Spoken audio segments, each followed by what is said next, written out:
Hi అండి, అందరికీ నమస్తే. 2025న అక్షయ తృతీయ ఎప్పుడు వచ్చింది? ఈ అక్షయ తృతీయ రోజు ఏ పని చేస్తే లక్ష్మీ కటాక్షం వరిస్తుంది?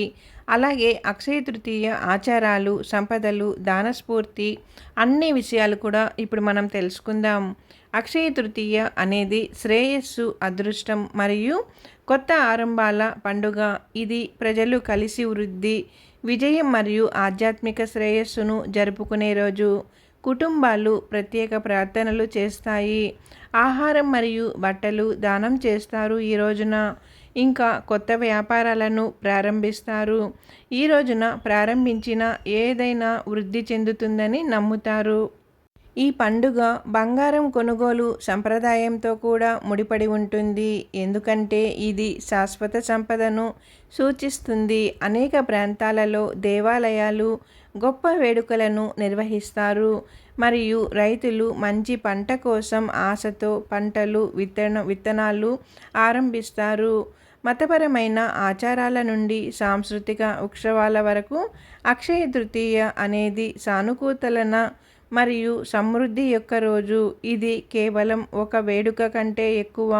ఇది దాతృత్వాన్ని స్వీకరించడానికి, దైవిక ఆశీర్వాదాలను కోరుకోవటానికి మరియు అంతులేని శ్రేయస్సును స్వాగతించటానికి కూడా ఒక మంచి సమయంగా భావిస్తారు.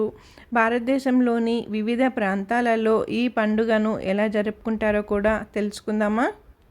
మొదటిగా బృందావనంలో బాంకే బిహారీ దర్శనం గురించి తెలుసుకుందాం. ఉత్తరప్రదేశ్లోని బృందావన్లో అక్షయ తృతీయకు ప్రత్యేక ప్రాముఖ్యత అనేది ఉంది, ఎందుకంటే ఈరోజు మాత్రమే భక్తులు ప్రఖ్యాత బంకే బిహారీ ఆలయంలో బంకే బిహారీ పాదాలను వీక్షించవచ్చట. సృష్టి యొక్క మొదటి రోజుగా విస్తృతంగా నమ్ముతారు. ఈ శుభ సందర్భం ప్రపంచవ్యాప్తంగా భక్తులను ఆశీర్వదించటానికి ఆకర్షిస్తుందట. చాలామంది గంగా నదిలో పవిత్ర స్నానం చేస్తారు ఈ రోజున.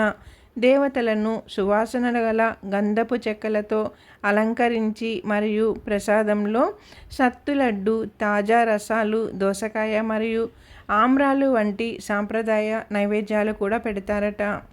ఇకపోతే ఒడిశాలో రథయాత్రలు. ఒడిశాలో పూరిలో అక్షయ తృతీయ గొప్ప రథయాత్ర ప్రారంభాన్ని సూచిస్తుందని చెబుతున్నారు. ఈ పవిత్రమైన రోజున జగన్నాథుడు, బలభద్రుడు మరియు సుభద్రల కోసం భారీ రథాల నిర్మాణం పవిత్ర ఆచారాలతో ప్రారంభమవుతుందట. ఈ పవిత్ర కార్యంలో పాల్గొనడం వల్ల దైవిక ఆశీస్సులు మరియు శ్రేయస్సు లభిస్తాయని భక్తులు నమ్ముతారు. ఈ అద్భుతమైన చక్రరథాలను రూపొందించటానికి కళాకారులు మరియు భక్తులు కలిసి వచ్చినప్పుడు వాతావరణం భక్తితో నిండిపోతుంది. ఇకపోతే మహారాష్ట్రలో గౌరీ పూజలు. మహారాష్ట్రలోని మహిళలు ఈ పండుగను ఎంతో వైభవంగా జరుపుకుంటారట. భక్తితో జరుపుకుంటారు. వారు తమ భర్తల శ్రేయస్సు మరియు దీర్ఘాయువు కోసం ప్రార్థిస్తూ దాంపత్య ఆనందానికి చిహ్నాలైన హల్దీ మరియు కుంకుమను మార్పిడి చేసుకుంటారట ఈ పండుగ రోజున. ఈ పవిత్రమైన రోజున వైవాహిక ఆనందానికి ప్రతిరూపమైన గౌరీదేవిని ఆరాధిస్తారు. మహిళలు దేవత కోసం తయారు చేసిన స్వీట్లు మరియు పండ్లను నైవేద్యంగా సమర్పించటానికి సమావేశమవుతారట. సంపన్నమైన మరియు సంతోషకరమైన జీవితం కోసం, ఆమె ఆశీర్వాదాల కోసం కలిసి ప్రార్థనలు కూడా చేస్తారట ఈ అక్షయ తృతీయ రోజున. ఇక 4వది బంగారం కొనడం. గుజరాత్, తమిళనాడు, కేరళ, పశ్చిమ బెంగాల్ వంటి అనేక రాష్ట్రాలలో అక్షయ తృతీయ బంగారం మరియు వెండి కొనుగోలుతో దగ్గరి సంబంధాలు కలిగి ఉంటాయి. ఇది అంతులేని శ్రేయస్సును సూచిస్తుంది. ఈ పవిత్రమైన రోజున ప్రజలు ఆస్తిలో పెట్టుబడి పెట్టడం, కొత్త వ్యాపారాలు ప్రారంభించడం మరియు ముఖ్యమైన ఆర్థిక నిర్ణయాలు తీసుకోవడం ద్వారా ఈ వ్యాపారాలు విజయం మరియు వృద్ధిని తెస్తాయని నమ్ముతారట. భవిష్యత్తులో సంపద మరియు అదృష్టాన్ని నిర్ధారించటానికి కూడా శాశ్వత సానుకూల పెట్టుబడులు పెట్టడానికి ఈ పండుగ అనువైన సమయంగా పరిగణించబడతారట. ఇకపోతే బీహార్లో గ్రాండ్గా విరాళాల గురించి తెలుసుకుందాం. బీహార్ ప్రజలు అక్షయ తృతీయ సందర్భముగా ఆహారం మరియు దాన విరాళాలు, ధాన్యం పంపిణీ మరియు పేదలకు సహాయం చేయడం వంటి దాన ధర్మాలు చేస్తారు. ఈ రోజున దానం చేయడం వల్ల జీవితాంతం శ్రేయస్సు మరియు ఆధ్యాత్మిక యోగ్యత లభిస్తుందని నమ్ముతారట. ఈ పండుగ దాతృత్వాన్ని ప్రోత్సహిస్తుంది. అవసరమైన వారికి మద్దతు ఇవ్వటానికి వ్యక్తులు కలిసి వస్తారు. సమాజ భావన మరియు సద్భావనను పెంపొందిస్తారట. ఇక ఛత్తీస్గఢ్లో ఆక్టి ఫెస్టివల్. ఇది కూడా ఛత్తీస్గఢ్లో అక్షయ తృతీయను ఆక్తిగా జరుపుకుంటారట. ఇది రాష్ట్రంలో ఒక ప్రధాన వ్యవసాయ పండుగ. రైతులు విత్తే కాలం ప్రారంభిస్తారు. ఇది సంపన్నమైన పంటకు నాంది పలుకుతుందట. భూమి యొక్క సారాన్ని గౌరవిస్తూ మరియు సమృద్ధిగా పంట కోసం ఆశీస్సులు కోరుతూ విందులు, ప్రార్థనలు మరియు సాంప్రదాయ ప్రదర్శనలతో జరుపుకోవటానికి సమాజాలు కలిసి వస్తాయని నమ్ముతారట. ఈ రోజున ఈ పండుగ ప్రకృతి సమృద్ధికి ఐక్యత మరియు కృతజ్ఞత భావాన్ని పెంపొందిస్తుంది. ఇకపోతే ఇంకొకటి పశ్చిమ బెంగాల్లో హాల్ కాటా.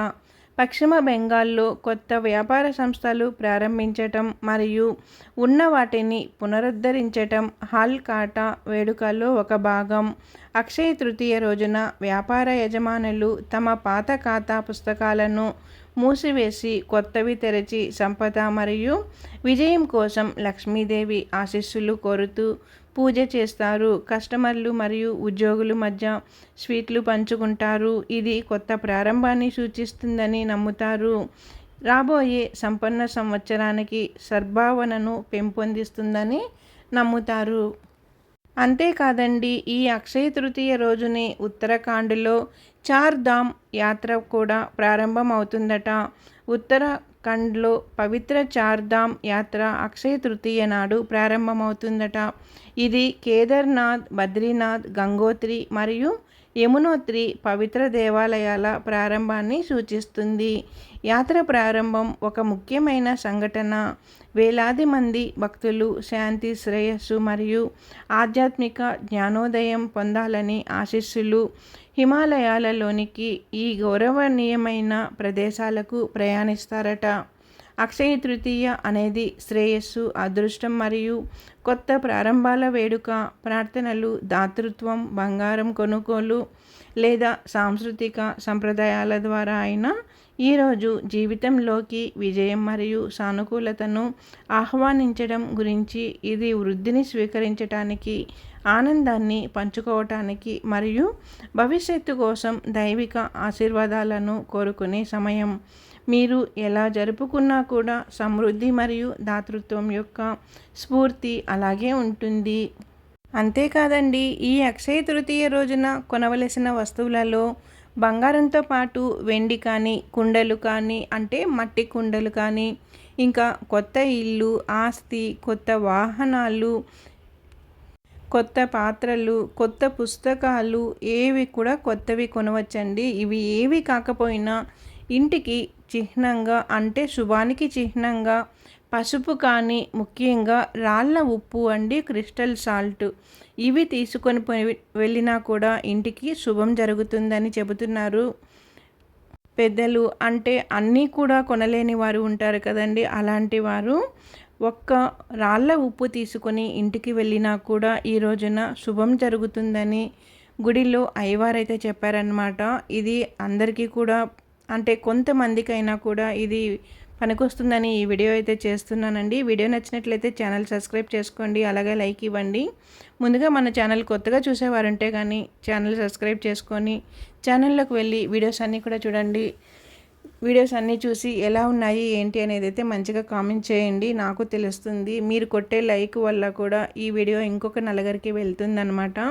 అందరూ వీడియోస్ చూస్తున్నారు కానీ నాకు వ్యూస్ తెలుస్తుంది, అందరూ చూస్తున్నారు. కొంతమంది కామెంట్స్ కూడా పెడుతున్నారు, మంచిగా అయితే చూస్తున్నారండి.